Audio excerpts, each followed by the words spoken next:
안녕하십니까? 안녕하세요. 네, 반갑습니다. 이 하나님의 말씀은 너무나 이렇게 놀랍고요. 또 하나님이 역사하시는 그 역사하심이 참 이 세상 가운데 하나님이 다양한 사람들을 정말 각 민족 가운데서 선택하시고 또 하나님이 또 각자의 그 삶의 여정을 통해서 너무나 이렇게 놀랍게 빚어가시고 하나님의 영광을 받으시는 것을 볼 때 참 감사가 됩니다. 하나님이 이 아브라함이라고 하는 이런 그 인물을 선택하시고 그가 이제 이 아브라함은 보통 성경에서 믿음의 조상이라고 이렇게 칭해집니다. 근데 사실은 이 아브라함이 어떻게 그런 믿음의 조상이 될 수 있었는가? 사실 그것은 하나님께서 그를 택하시고 또 그를 그 믿음 가운데 계속 이끌어 주셨던 것을 볼 수가 있습니다. 오늘은 이제 이 구약 성경 창세기에 보면 크게 4가지 사건이 나옵니다. 그래서 바로 창조, 하나님이 온 우주 만물과 우리 인간을 창조하신 거, 그다음에 타락, 그죠? 그 안타깝게도 우리 인간이 죄에 빠지게 된 거, 그리고 이제 하나님을 영 떠나가지고 멸망하게 되는 그런 홍수 심판이 있었고, 그 다음에 또 언어가 갈라지는 바벨탑 사건, 이렇게 해서 창세기에 크게 4가지 사건, 그러면 창조, 타락, 홍수, 바벨이 있고, 그 다음에 창세기에는 4인물, 족장이라고 합니다. 그 어떤 시족의 대표가 되는 거죠. 이 4인물이 창세기에는 나와 있는데, 아브람, 그 다음에 또 그의 아들인 이삭, 그리고 또 그의 아들인 야곱, 그리고 이제 요셉, 이렇게 해서 창세기에는 크게 또 이런 4족장에 대해서 나와 있는데요. 그 아브라함에 대해서 지난 시간에 이어서 또 살펴보도록 하겠습니다. 창세기 22장 말씀을 잠깐 한번 펴서 보도록 하겠습니다. 22장 1절에 보면 그 일 후에 하나님이 아브라함을 시험하시려고 그를 부르시되 아브라함아 하시니 그가 이르되 내가 여기 있나이다. 2절 다 같이 한번 읽어보죠. 시작. 여호와께서 이르시되 내 아들 내 사랑하는 독자 이삭을 데리고 모리아 땅으로 가서 내가 내게 일러준 한 산 거기서 그를 번제로 드리라. 하나님이 아브라함에게 어느 날 정말 아브라함이 100세 때 얻은 아들이었던 이 이삭을 모리아 땅으로 가서 번제로 드리라, 이렇게 도저히 이해할 수 없는 청천벽력 같은 그런 그 명령을 내리십니다. 사실은 이런 명령을 듣게 됐을 때 아브라함이 얼마나 정말 그 번민했을까, 그리고 정말 쉽지 않은 그런 일이었을 것인데 참 이런 일을 하나님이 왜 말씀하셨나, 거기에 보면 1절에 하나님이 아브라함을 시험하려고 테스트하는 것입니다. 믿음의 시험을 하시는 건데, 그러면서 이제 정말 아브라함 마음이 어떤지를 여기 아주 잘 표현하고 있습니다. 너의 아들, 그리고 또 뭡니까? 너가 사랑하는, 그 다음에 또 독자. 여기 굉장히 반복해서 뭔가 이렇게 수식어가 있는데, 사실은 이 정도로 뭡니까? 이 아브라함의 마음에 이삭의 그 존재는 얼마나 소중한, 정말 보통 뭐 이렇게 아기 좀 못 갖다가 가져도 참 쉽지 않을 그런 것인데, 이 아브라함은 100세 때에 이 아들을 얻었기 때문에 사실 굉장히 아브라함의 마음이 그 독자 이삭에게 가 있었을 것입니다. 그런데 하나님께서 어느 날 그 독자 이삭을 번제로 바치라, 이렇게 말씀을 하신 것입니다. 왜 이렇게 말씀하셨나? 이제 사실은 나중에 보면 알게 되는데요. 성경에서 거의 유일하게 이 하나님의 벗으로 칭해지는, 하나님의 친구라고 칭해지는 인물이 있죠. 누굴까요? 예, 바로 이 아브라함입니다. 무슨 얘기냐면 아브라함만큼 하나님의 그 심정을 정말 깊이 어떻게 보면 경험한, 그죠? 이해한 그런 사람이 잘 없을 것입니다.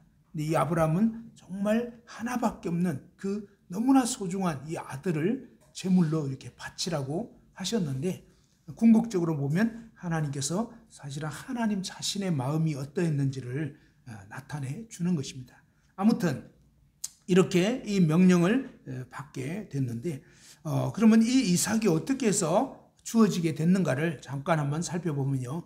아브라함이 75세 됐을 때 하나님이 이 아브라함을 부르셨고 그 다음에 그에게 정말 이렇게 그 아들을 주겠다고 이런 약속을 하셨습니다.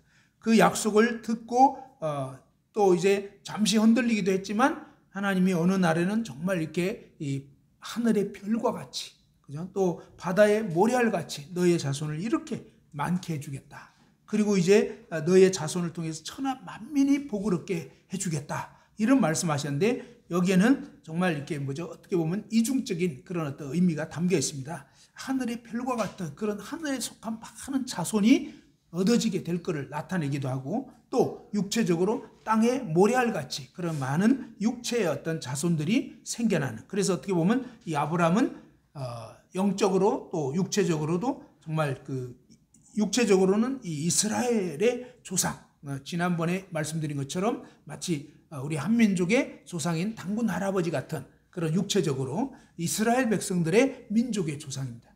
그런데 이 아브라함은 또한 모든 믿는 사람들의 또 믿음의 조상과 같은 그런 의미가 있는 것입니다. 영적으로 정말 하나님을 믿었던 그 아브라함의 믿음을 하나님께서는 정말 그 인정하셨고 그 다음에 어쩌면 우리도 아브라함이 믿은 그 하나님을 동일하게 이방인일지라도 믿게 된 것입니다. 아브라함이 하나님을 어떻게 믿었는가, 또 무엇을 믿었는가? 성경에서는 바로 하나님 그분과 그분의 약속을 믿은 것입니다. 그죠? 아브라함 자신이 뭘 잘하고 이 문제가 아닙니다. 바로 하나님 그분이 어떤 분인가? 그 하나님이 무슨 말씀하셨는가? 하나님이 무슨 말씀하셨냐면 자식을 주겠다고 했습니다. 그런데 상황은 전혀 자식이 안 생기는 거예요. 한 10년 전 지났을 때 도저히 안 되겠다 해가지고 사실은 그 아내 사라가 여보 아무래도 좀 하나님이 약간 힘이 딸리신 것 같은데 그런 말은 없지만 인간적으로 그러지 않았을까 그런 생각이 듭니다. 그러면서 애굽 여인 하가를 취해가지고 여보 어차피 이 옛날에는 종들이 그냥 주인의 소유물이었어요. 그렇게 해서 애 나오면 우리 아들로 삼읍시다. 이렇게 해가지고 근데 그때 아브라함이 안타깝게도 정신을 똑바로 못 차렸고 하나님 말씀을 제대로 그죠? 아직 믿음이 약했던 거예요. 그래서 아내의 말에 흔들려서 그죠? 요즘에는 아내의 말을 무조건 들어야 되는 것 같은 그런 말을 또 많이 하는데 그건 아니라는 거예요. 하나님 말씀하고 다르면 아내의 말을 들으면 안 됩니다. 그런데 하나님 말씀하고 맞으면 자존심 상하더라도 들어야 됩니다. 왜? 말씀이 맞으니까. 알겠죠? 그래서 무조건 아내의 말을 듣는다? 그건 아니에요. 알겠죠? 그 아담도 무조건 아내의 말 듣고 완전히 우리가 다 망하게 된 거예요. 그죠? 그래서 무조건 아내의 말 들으면 안 되는 거고 아내의 말이 언제 들어야 된다고요? 예, 하나님 말씀하고 맞을 때.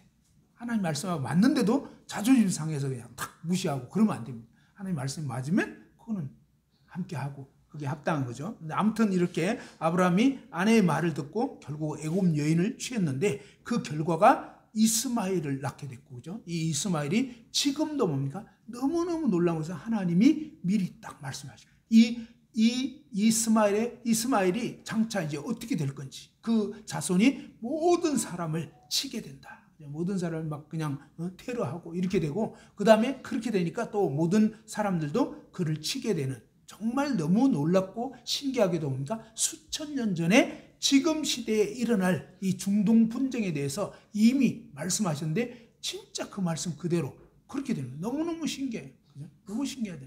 그런 희한한 교리가 생겨가지고 그죠? 그런 아주 그냥 이단 같은 그런 이상한 종교가 사실 기독교 이단이 이슬람입니다. 이슬람은 기독교의 이 이단 종파의 그런 교리가 그럴 걸 믿는 사람이 중동 지역으로 흘러갔는데 이 무하마드가 이 유대인의 그런 영향도 받았고 또 기독교 이단의 그런 종교도 접하게 되고 이러면서 짬뽕을 시켜가지고 만든 그런 종교가 이슬람교입니다. 그런데 이 이슬람교는 굉장히 아주 폭력적이고 실제로 그렇습니다. 실제로. 그러면서 이 모든 이슬람을 믿지 않는 그런 사람들을 그냥 테러할 수밖에 없도록 교리가 그렇게 되어 있습니다. 그래서 가는 데마다 그렇게 하는 거거든요. 자, 아무튼 이런 식으로 참 놀라운 것은 하나님이 이미 수천 년 전에 이 창세기 때에 이 아브라함과 그의 이 잘못된 이 배달은 그 자식을 통해서 이런 일들이 일어날 것을 수천 년 후에 어떤 일이 일어날 것인지를 너무나 놀랍게 예언한 이런 말씀들을 통해서 성경이 얼마나 놀라운, 또 하나님은 정말로 역사를 다 알고 계시고 말씀하시는 너무나 신실하시고 믿을 수밖에 없는 그런 분이심을 알 수가 있는 거죠. 어쨌거나 세월이 이제 점점 흐르는데 너무 안타까운 것은 뭐냐면 이 아브라함의 나이가 더 많아지고 또 사라도 이제는 월경이 끝쳐져 버린. 그래서 여자로서는 더 이상 이제 애를 가질 수가 없는 것입니다. 자, 그런 객관적으로 그런 상태가 돼 버리니까 그때 하나님이 아브라함에게 자식을 주겠다 하니까 아브라함이 창세기 18장에 보면 웃었다 그랬습니다. 그죠? 하나님 말씀이 아니 이 할아버지가 어떻게 애를 낳는다고 말인가 이러면서 뭡니까 어처구니 없으니까 웃은 거예요. 그리고 이제 그 다음에 창세기 17장에는 보면 이 사라도 속으로 그냥 그 얘기를 듣고 뭐죠? 장막에서 이 하나님이 천사의 모습으로 나타나서 아브라함이 하는 말을 듣고 속으로 막 웃는 거예요.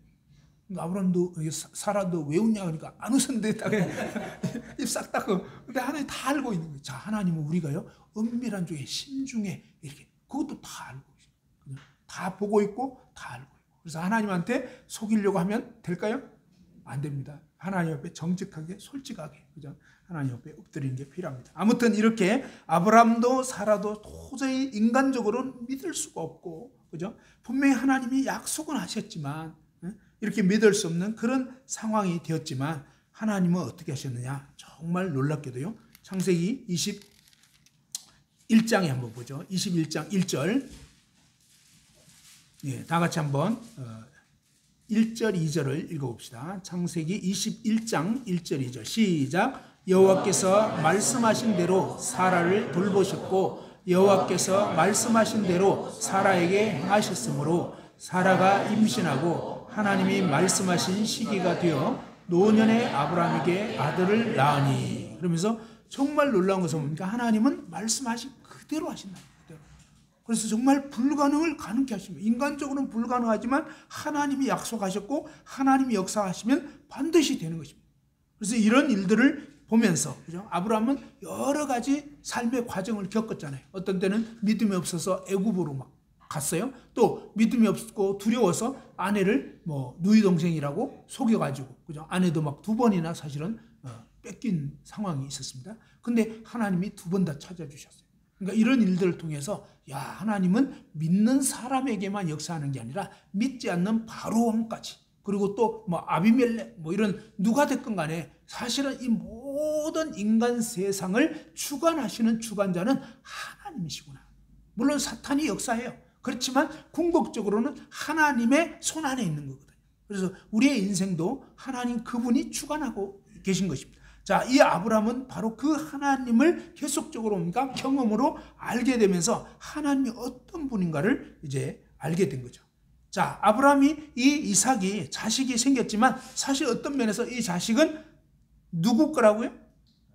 누가 주신 것일까요? 예, 아브라함이 노력을 잘해서 절대 아닙니다. 그죠? 이미 끝났어요. 노력 잘해도 이제 끝난 거예요. 안 되는 거예요. 안 되는 거예요. 인간적으로 안 되는데 하나님 주신 거예요. 사실은 저와 여러분의 인생도 뭡니까? 우리 스스로 생겨난 게 아니에요. 하나님 우리를 태어나게 하셨고 저와 여러분이 가지고 있는 이 모든 것이 내 것이 아니라 하나님 것입니다. 그래서 하나님 왜 이런 것을 주셨는가? 그것을 통해서 하나님께 영광을 돌리기를 원하신 거예요.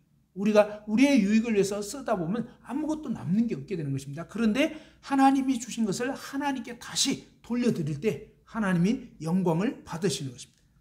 하나님이 아브라함에게 이제 정말 너의 사랑하는 그 독자 이삭을 번제로 바치라고 이렇게 말씀하시는데 그것은 어떻게 보면 이 아브라함의 마음이 어디가 있었는가, 그죠?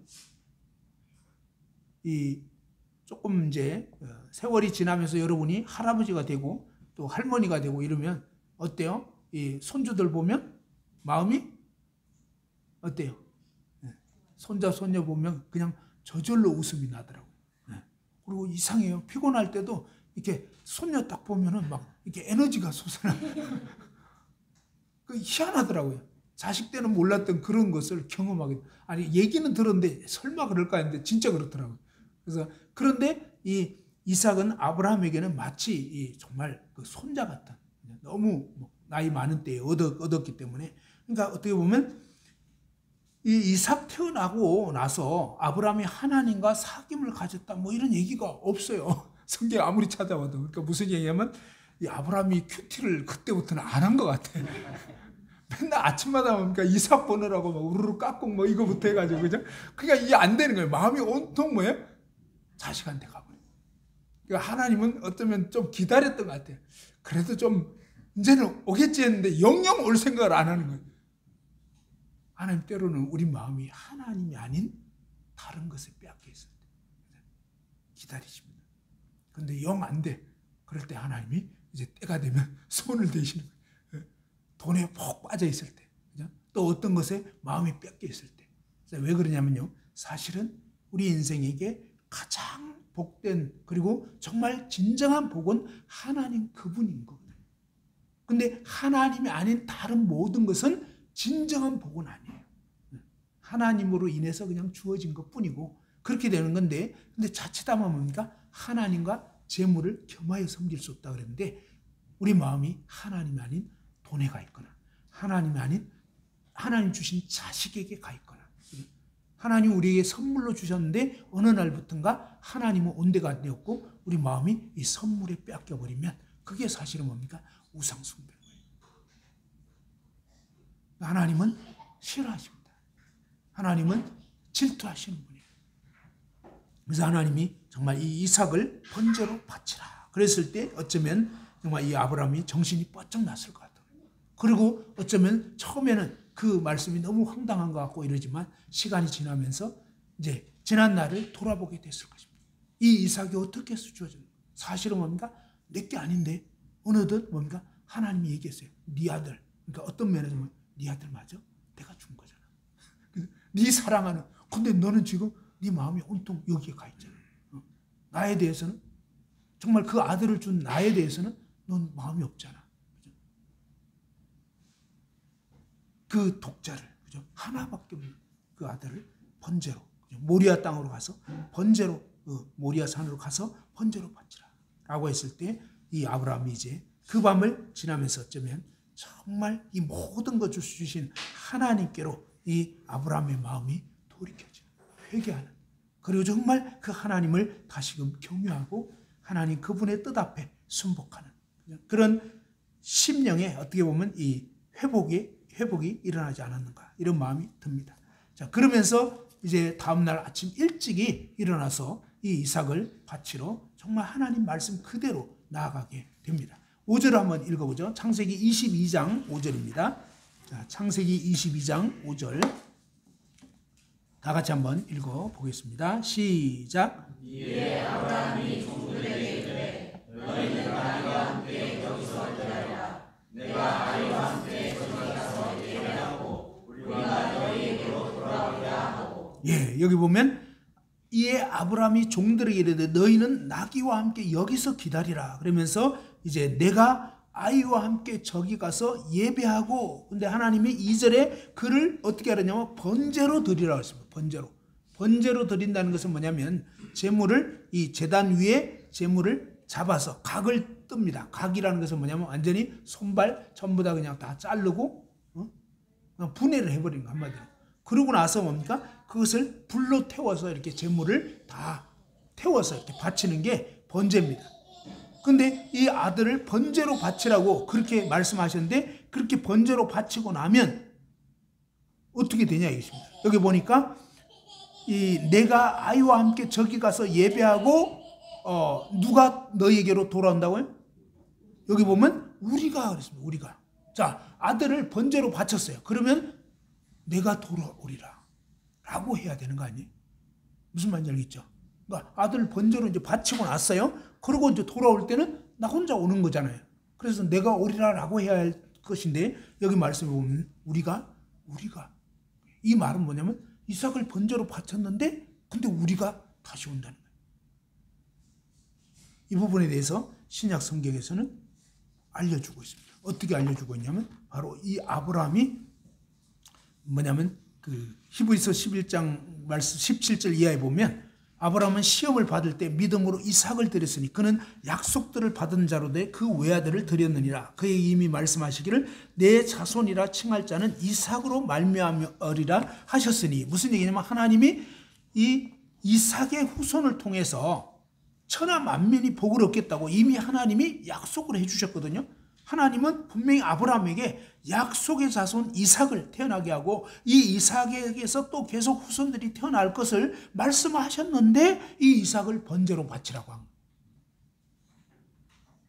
그러니까 이 아브라함은 어떠냐면 그가 하나님이 능히 이삭을 죽은 자 가운데서 다시 살리실 줄로 생각을 한지라. 비유컨대 그를 죽은 자 가운데서 도로 받은 것이다. 무슨 얘기냐면요, 바로 아브라함은 하나님이 이 이삭을 통해서 후손을 주신다고 했는데 이 이삭을 번제로 바치라고 하는 것은 완전히 잿더미 되게 만든다는 거거든요. 그런데 그렇게 말씀한 것은 이것은 앞뒤가 안 맞는 게 아니고 뭔가 대책이 있겠다. 다시 말해서 없던 아들을 주신 이 하나님은 이 아들을 번제로 바치고 나면 잿더미 가운데서 다시 부활되게 하실 거다. 왜? 하나님의 약속은 변함이 없는 거니까. 이해할 수는 없지만 그렇게 하실 거다. 그래서 뭡니까? 그 종들에게 한 말이 뭐냐면 내가 이제 예배 드리고 아들 번제로 바칠 건데 그 얘기는 지금 안 했어요.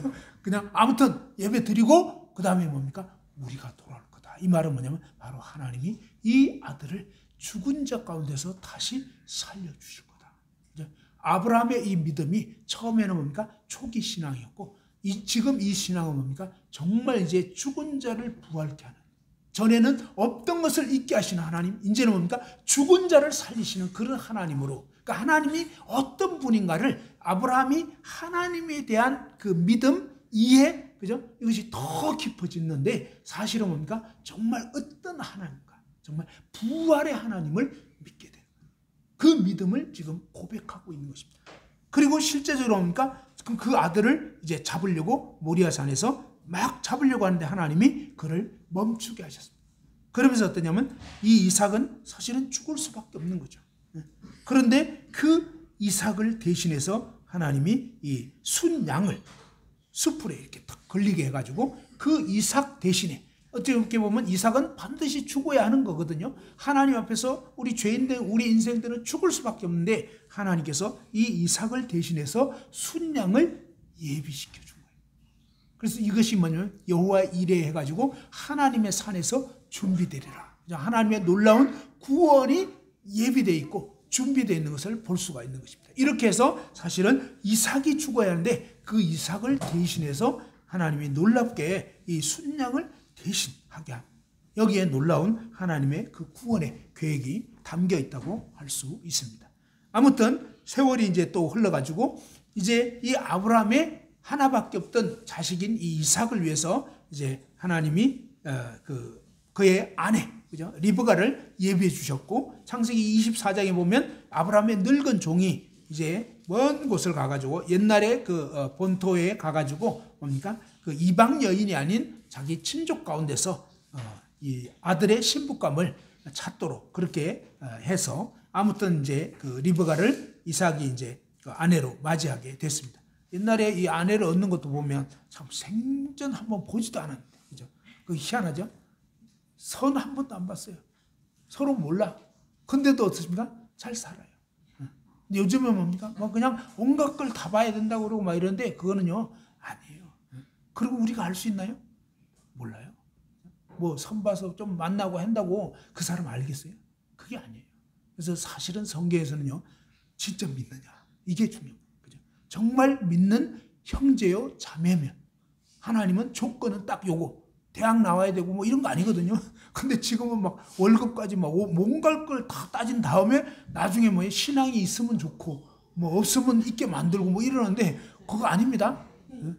성경은 정말 이 믿음, 그리고 정말 이 이삭 같은 경우 또 리브가 같은 경우는 뭡니까? 정말 그 하나님의 인도하심을 따라서 생전 보지 않았지만 하나님이 주실 것이다. 그리고 리브가도 정말 남편감 만나보지 못했지만 이 늙은 종을 통해서 쭉 들어보니까 하나님의 인도하심을 알겠거든요.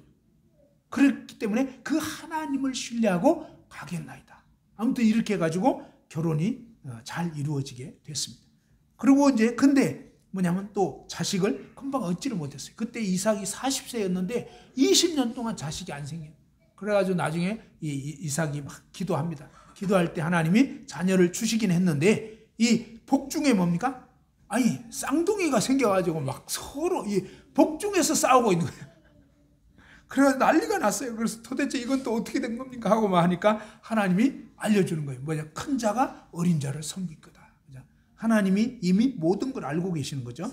자, 그렇게 해서 결국은 태어난 자식들이 누구라고요?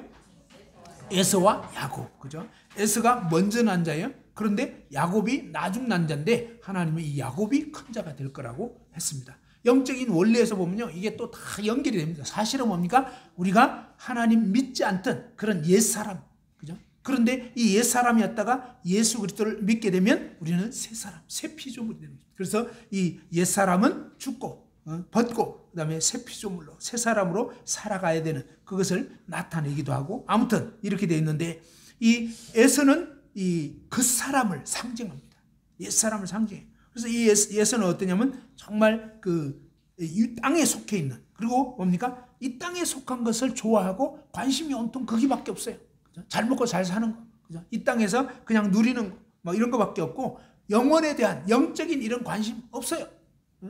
그러면서 오로지 뭡니까? 이 땅에 속한 것만 추구하는 이런 사람이었습니다. 그런데 이 야곱은 뭡니까? 이 하나님을 존중하고 하나님께 속한 것을 귀하게 여기고, 이 땅에 속한 것이 아니라 하나님께 속한 것. 그런데 이 야곱은 또 그렇지만 야곱의 그 태생 자체는 정말 이 발꿈치를 잡는 것처럼 아주 고약한, 그래서 어떻게 보면 인간적으로 보면 에서가 훨씬 나아요. 남자답고요, 아주 그냥 건장하고 사냥도 잘하고 아주 성격도 아싸라고, 어떻게 보면 이 야곱은 아주 그냥 좀 남자인데 여자 같기도 하고, 남자인데 아주 맨날 그냥 엄마 치마자락만 붙잡고 지내는 이런 식이고, 또 아주 그냥 잔머리 잘 굴리고 성질이 못된, 어떻게 보면 그런 인간이었어요. 한마디로 천하의 못난 그런 죄인이라는 거예요, 어떻게 보면.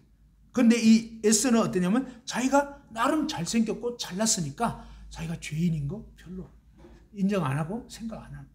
그리고 온통 뭡니까? 자기 힘을 믿고 이렇게 살아간다면 이 야곱은 정말 너무나 아니기 때문에 본인도 알아요. 자기가 별로 안 좋다는 거. 그러니까 참 이 소망이 없는 거예요. 그래서 하나님 밖에는 살 길이 없고 이런 것을 나타내 주고 있습니다. 자, 아무튼 이 상황에서 이 야곱은 정말 이 장자권을 사모하고요, 이 하나님께 속한 걸 사모하는 거예요. 제가 장자권은요, 이 구약 시대, 이 시대에는 가족을 대표해서 하나님께 예배 드릴 수 있는 그런 특권이 있었고요. 그 다음에 이 장자가 되면 메시아 계보가 이어지는 것입니다. 하나님이 약속했던 그 구원자가 원칙적으로는 장자를 통해서 쭉 이어지도록 되어 있는 거거든요. 원칙적으로. 그 다음에 이 장자 권리가 결국 아버지가 돌아가시게 되면 아버지의 유업을 2배로 받게 됩니다. 근데 그것은 아버지가 돌아가시고 나야만 해당되는 일입니다. 지금 당장은 아니에요. 자, 아무튼 이런 식인데, 그런데 이 에서는 어떠냐면 그런 어떤 그 영적인 거, 그죠? 가족을 대표해서 하나님께 예배드린다든지, 그 다음에 메시아 계보에 속한다든지, 또 아니면 아버지가 돌아가시게 되면 이 유업을 2배로 나중에 받을 수 있는 거라든지, 이런 거에 대해서는 관심이 없다는 거예요. 뭐에 관심이냐? 지금 현재 즐기고 누리고 막 얻고 싶은 거, 이거밖에 없는 거예요. 영적으로도 정말 비슷해요. 뭐냐면 진짜로 구원받은 사람은 이 땅에 속한 그런 관심이 별로 없어요. 이게 아닌 걸 알아요. 근데 구원받지 못한 사람은 이 모임 안에 있어도요, 진짜 관심사가 그냥 세속적이고요, 영원한 것에 대해서는 관심이 없어요. 안 돼. 그래서 하늘 소망 막 이런 얘기하면 그게 뭐지? 와닿지가 않는 거예요. 근데 침례는 받았는데 하늘 소망? 이건 난 모르겠네. 그죠? 온통 이 땅에 대한 관심사밖에 없어요. 사실 이게 뭐냐면 나타내주고 있는 거예요. 뭐예요? 거듭나게 되면 자연스럽게 내가 그냥 그런 성향이어서가 아니라 이 하나님의 생명이 들어와서 뭐예요? 영원한 것을 사모하게 돼 있는 거거든요. 가치관이 바뀌어지게 돼버리는 거예요, 한마디로. 그런데 이 거듭나지 않으면 그런 가치가 없는 거예요. 그냥 오로지 이 땅밖에 모르는 거예요. 에서가 바로 그랬던 것입니다. 그렇게 되면서 이 에서는 결국은 뭡니까? 야곱이 팥죽을 팍 끓여가지고 이 에서가 사냥해서 돌아왔을 때 막 배가 고프니까 야, 그거 뭐냐? 팥죽이라고 그러니까 그거 나 좀 먹게 해달라고. 그러니까는 형 그 장자권 나한테 팔면 내가 이거 주겠다. 그러니까 에서는 뭐예요? 당장 지금 배고파 죽겠는데 장자권? 그거 필요 없어. 너 가져. 뭐예요? 정말 이 영원한 유업에 대해서는 관심도 없고 가치도 없고. 그래서 결국은 정말 장자권을 팔아버렸습니다. 그리고 나중에 이 아버지로부터 축복을 받을 수 있는 그런 절호의 기회가 왔어요. 아버지 이삭이 정말 너 사냥해서 가져오면 그 요리 좀 해서 이 애비가 좋아하는 거 내가 먹고 그 다음에 너한테 정말 이 아버지의 축복을 베풀어 주겠다. 그러니까 에서가 막 열심히 사냥하러 간 사이에 뭐예요? 그 리브가가 그 얘기를 딱 듣고 그 다음에 뭡니까?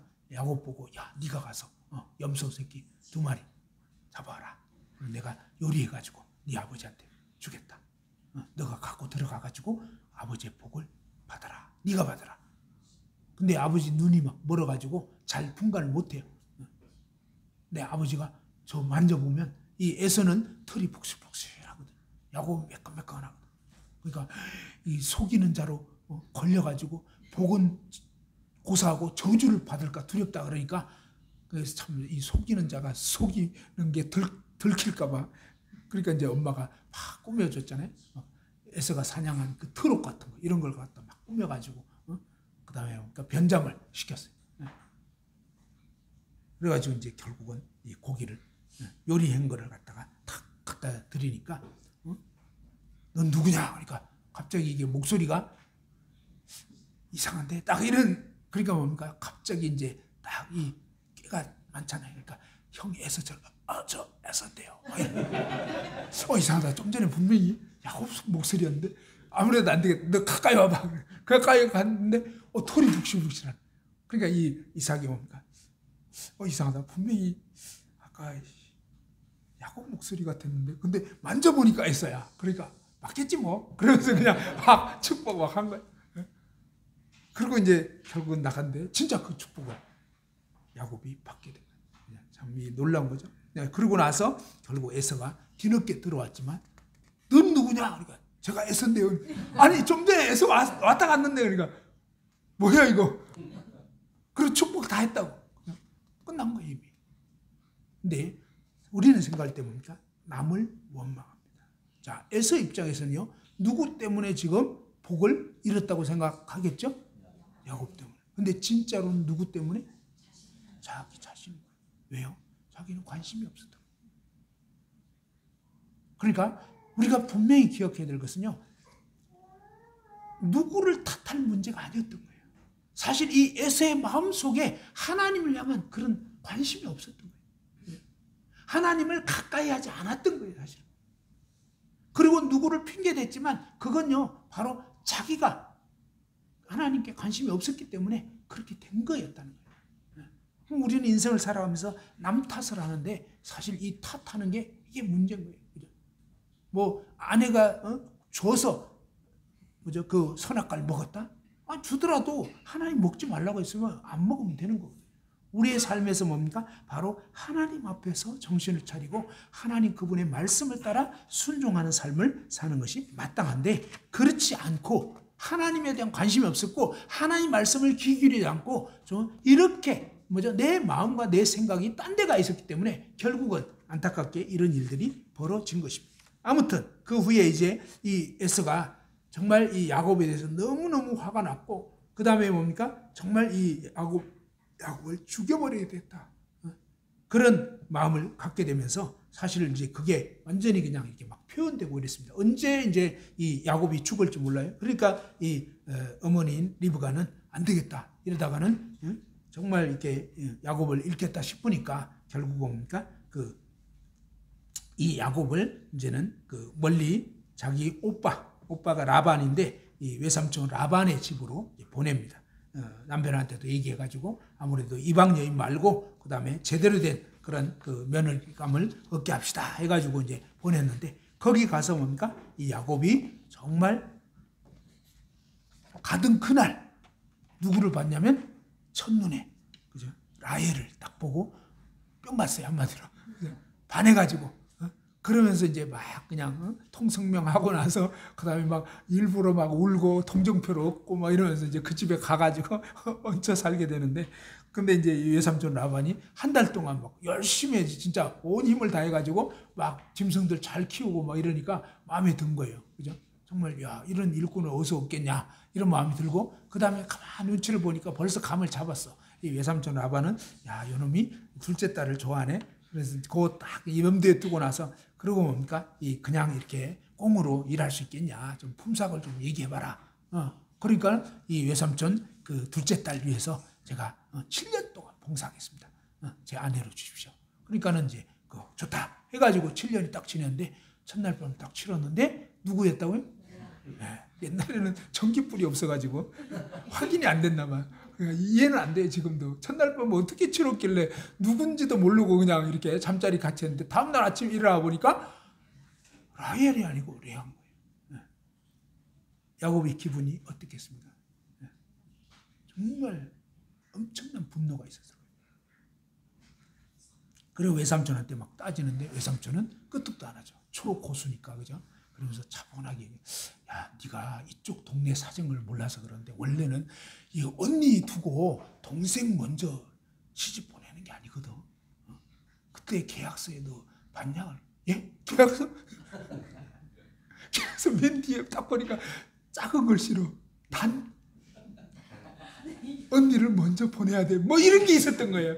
여러분, 보험 계약할 때 끝까지 봐야 되는데 시간 없잖아요. 우리가 알 수가 있나? 그것도 또 작은 글씨로 보일랑 말랑 뭐 이런 거, 그죠? 다 그런 식으로 돼 있는 거예요. 세상이 안타깝게도, 그죠? 그래가지고 이 야곱이 그동안 형을 덩쳐먹고 막 형 속이고 막 이러겠는데, 이제 자기가 정말 막상 당해보니까 어떤 기분이 들겠어요?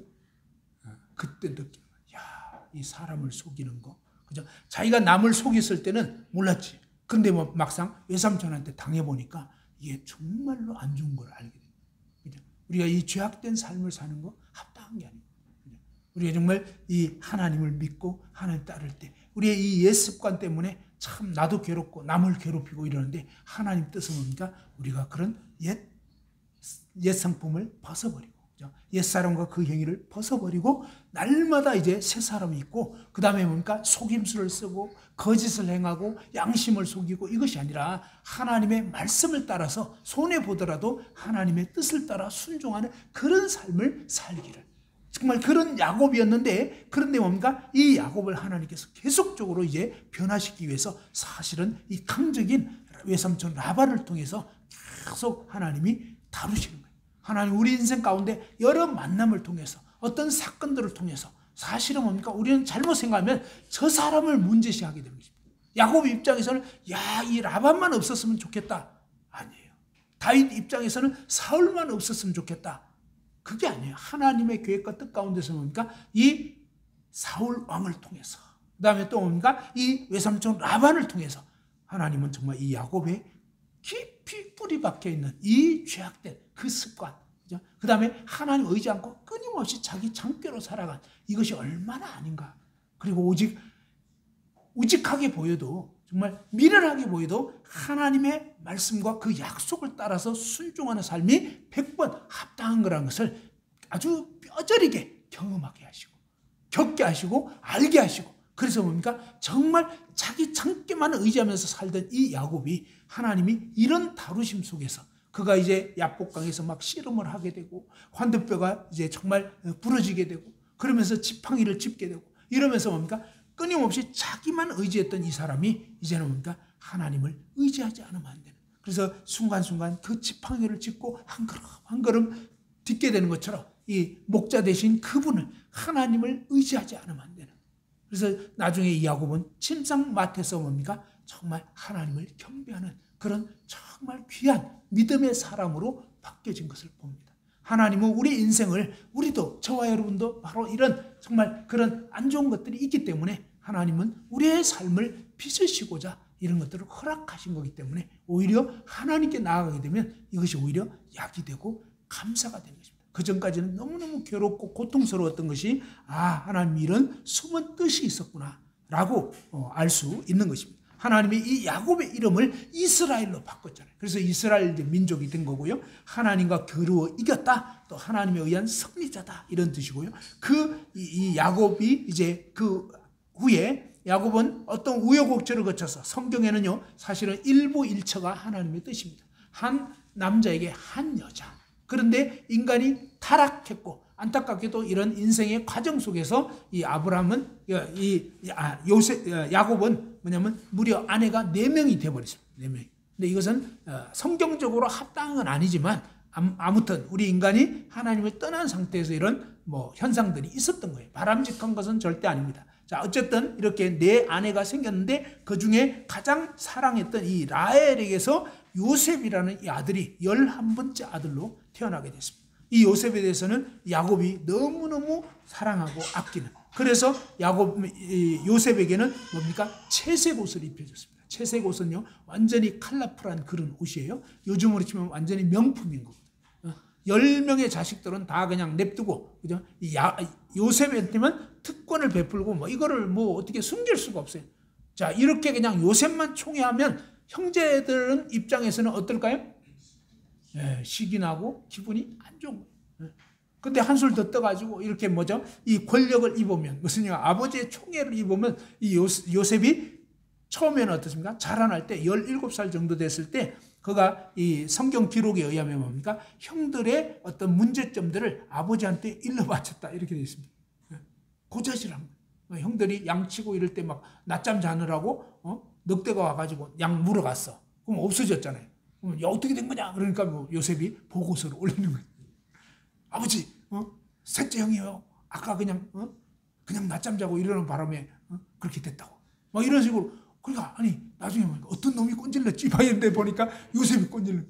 그러니까 막 가뜩이나 진짜 기분 안 좋은데 맨날 얘 때문에 그냥 비리가 자꾸 보고되고 하니까 얼마나 기분이 안 좋겠어요. 자, 그런데 어느 날 이 요셉이 꿈을 꾸게 된 거예요. 꿈을 꿨는데 뭡니까? 막 요셉의 볕단이 있고 또 11볕단, 형제들 볕단이 있는데 이 형제들 볕단이 다 자기한테 절을 한다는 거예요. 근데 그거를 꿈을 꿨으면 가만히 있으면 좋은데 그 꿈을 또 다음날 굳이 얘기하기 시작해. 형들 가만히 모여보세요. 딱 이러더니 저 소집해가지고 막 얘기를. 들어보니까 이게 기분이 묘해지는 거예요. 우리가 너한테 야, 네가 아니 형 그냥 꿈을 꿨다고요. 그래도 기분 나쁘잖아. 자, 그렇게 됐는데 또 며칠 안 돼가지고 이번에는 막 해와 달과 11별, 이거는 뭐예요? 아버지, 어머니, 형제들까지 다 절한다. 그 꿈을 또 꿨다.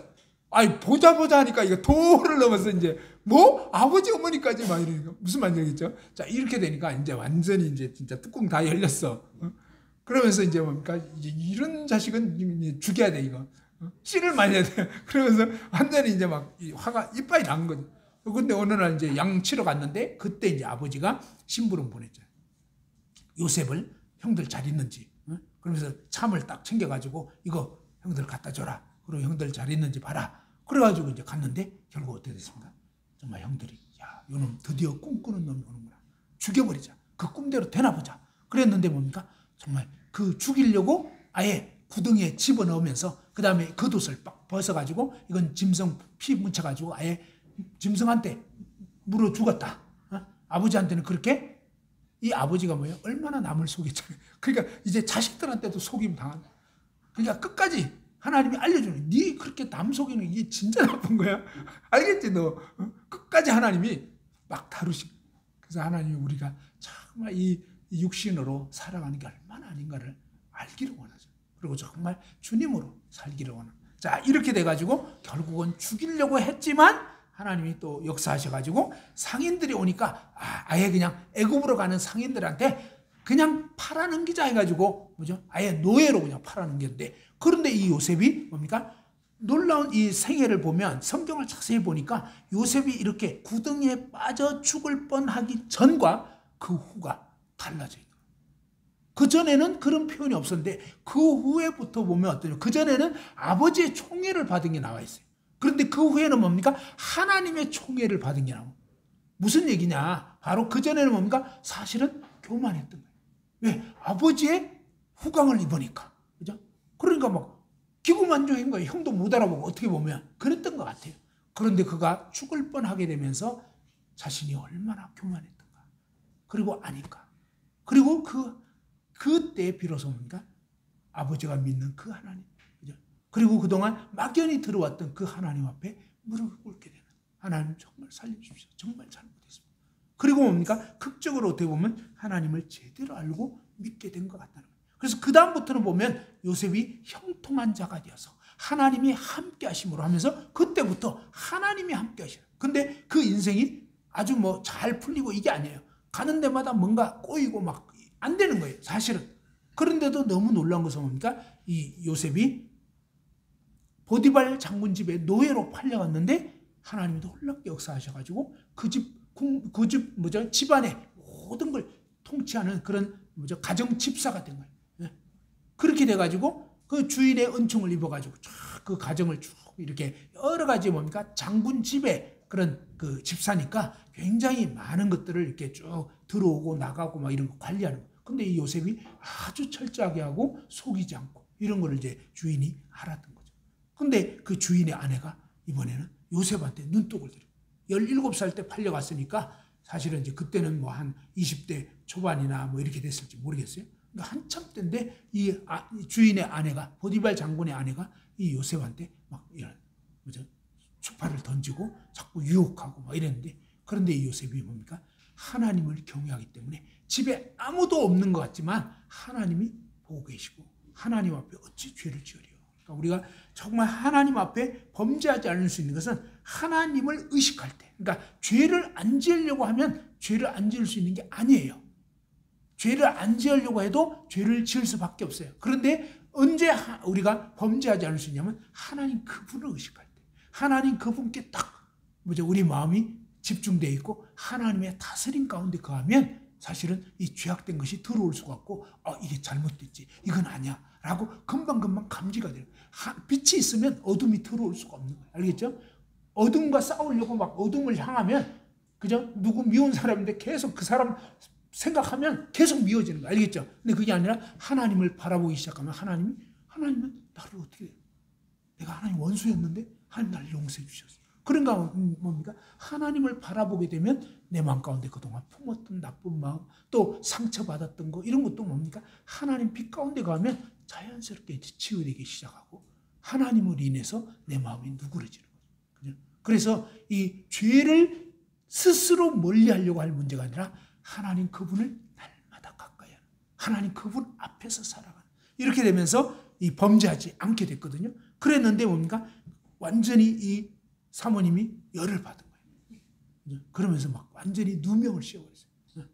막 연기를 했죠. 막 이 요셉의 겉옷을 막 붙잡고 안 놔주니까 요셉이 그냥 옷 벗기운 채로 도망을 갔거든요. 그런데 그냥 반대로 이거를 증거로 사용해가지고 나 겁탈하려고 들어왔다가 내가 고함 지르니까 옷 벗어놓은 채로 도망갔다고. 그러면서 완전히 누명을 씌운 거예요. 여러분이 만일에 요셉이라면 어떻게 했어요? 그죠? 정말 완전 억울하게 누명을 씌웠죠.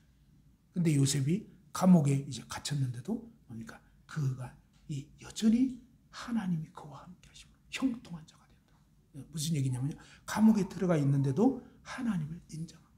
그리고 그 사모님을 이미 용서해버린 것 같아요. 그래서 요셉은 보면 사실 용서하지 않으면요, 이 안 좋은 마음, 원한, 분노, 쓴뿌리 이거 갖고 있으면요, 하나님은 뭡니까? 거룩하신 영이에요. 하나님은 빛 가운데 거하시는 분이기 때문에 죄와 함께 할 수 없어요. 그러니까 우리 마음 가운데 죄악을 품으면 하나님이 불편해서 같이 못 계신다고요. 무슨 말인지 알겠죠? 우리 그리스도인의 삶에서 뭡니까? 정말 우리가 마음에 그런 악한 마음, 안 좋은 거 이런 거 빨리빨리 토해내버려야지 하나님 그 임재 가운데 거해야 되는 거거든요. 그런데 요셉에게 하나님이 함께 하셨다. 감옥에 있었는데도 형통한 자가 됐다. 이게 무슨 뜻이냐면요. 요셉이 만일에 정말 억울하고 분하고 이런 가운데 있었으면 완전히 표정 굳어져가지고 그죠? 굉장히 어두울 거예요. 힘들 거예요. 분노 가운데 사로잡혀서 살 거라고요. 그러면 간수가 볼 때 별로 좋지가 않거든요. 근데 뭡니까? 사실은 요셉은 바로 용서해버려요. 그리고 하나님을 의식하면서 이해할 수 없지만 하나님 내 인생을 주관하신다. 그리고 하나님 임재 가운데 있으니까 뭡니까? 초막이나 궁궐이나 컷이나 하늘나라는 거예요. 그렇기 때문에 마음이 평안하고 그 얼굴에 정말 하나님의 광채가 빛나고 그러면서 뭡니까? 또 그 간수가 이 죄수의 모습 보니까 너무 아주 괜찮은 거예요. 모범수예요. 그러니까 어떤 일을 딱 맡겨봤는데 테스트 해봤는데 너무 확실하게 하고 진짜 이 거짓이 없는 걸 본 거예요. 감옥 안에도 비리가 다 있거든요. 뇌물 쓰고 막 이런. 여기는 또 더더구나 아주 고위층 인사들이 있기 때문에 비리가 많거든요. 근데 이제 요셉을 보면서 간수장을 이렇게 죄수들을 다 관리할 수 있도록 그런 업무를 맡겨.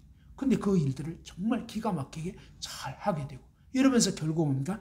궁극적으로 하나님께서 어느 날 이 왕한테 잘못한 두 관원장이 꿈꾸고 그 꿈을 해석해 줬는데 그 꿈대로 돼버려요. 그죠? 이것은 무슨 하나님 말씀대로 그대로 되는 거예요. 잘못된 믿음을 가지면 멸망하는 거고 바른 믿음을 가져야 되는 거였거든요. 자, 이런 식으로 되면서 결국은 이 술 맡은 관원장이 복직을 하게 됐고, 근데 이제 까먹어버렸고 2년이 지난 후에 뭡니까? 어느 날 바로 왕이 또 꿈을 꾸게 돼요.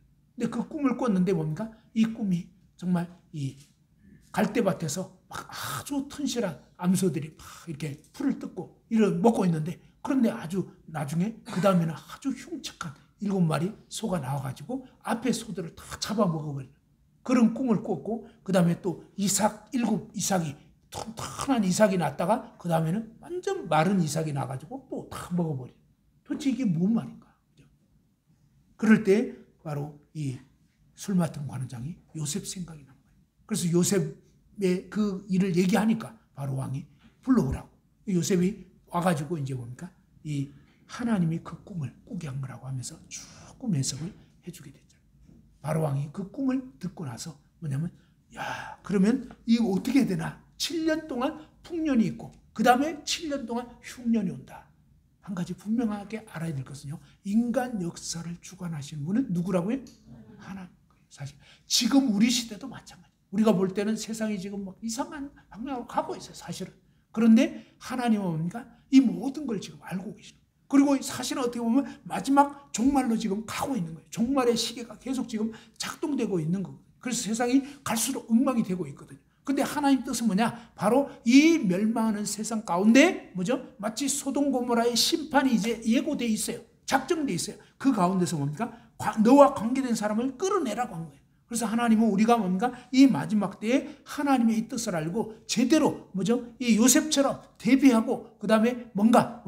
예수님 오심을 준비하는 그런 저와 여러분이 돼야 된다는 것입니다. 그래서 우리 주변에 있는 영혼들에게 정말 이 소식을 알려주고 어떻게든지 그들을 인도하는 그런 일이 있어야 하는 것입니다. 이 요셉이 7년 풍년을 대비하는 거죠. 창고들을 지어가지고 쫙 그냥 미리 다 이렇게 저축하게 하고, 그 다음에 7년 흉년이 왔을 때 정말 놀랍게도 그 양식이 이제 이 애굽에 있는 거거든요.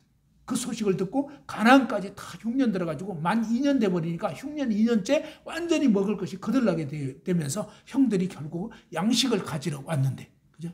이 이집트의 국무총리가 된 거예요, 동생이. 근데 이 복장과 이런 것들이 다 있기 때문에 몰라보는 거예요. 알 수가 없죠. 근데 이제 형들이 다 무릎을 꿇고 다들 절을 하잖아요. 그러면서 양식을 얻으려고 하는데 이 요셉이 17세 소년이었을 때 꿈꾼 그 일을 기억하게 돼요. 하나님 정말 그 꿈을 하나님의 방법으로, 하나님의 역사로, 어떤 우여곡절을 거치든지 간에 이루게 하시는 그 하나님. 그 하나님의 역사로 정말 이제 형들이 그렇게 나중에 이제 아버지 어머니도 이집트로 모시고 오게 되잖아요. 그러면서 뭡니까? 정말 그 꿈대로 아버지 어머니도 뭐예요? 이 요셉이 이집트의 국무총리니까, 그죠? 그러면서 그 아들을 존중하게 되고, 그죠? 아들의 인도를 따라서 고센 지역에 살게 되고, 그러니까 정말 그 꿈대로 된 거거든요. 그래서 하나님은 정말 그분의 계획과 뜻대로 이루시는 거예요. 우리 모든 인생을 주관하시는 그 하나님 앞에 정말 에서처럼 하나님 멀리할 것이 아니라 정말 야곱처럼 어떤 불이익이 있더라도, 그죠? 사실은 뭐 팥죽 주더라도, 그죠? 또 좀 시간 허비하더라도, 이제 뭐냐? 어떤 모든 걸 허비하더라도 하나님 그분을 가까이 하고 하나님 그분을 영화롭게 하는 그러한 저와 여러분 모두가 됐으면 좋겠습니다. 네, 이상으로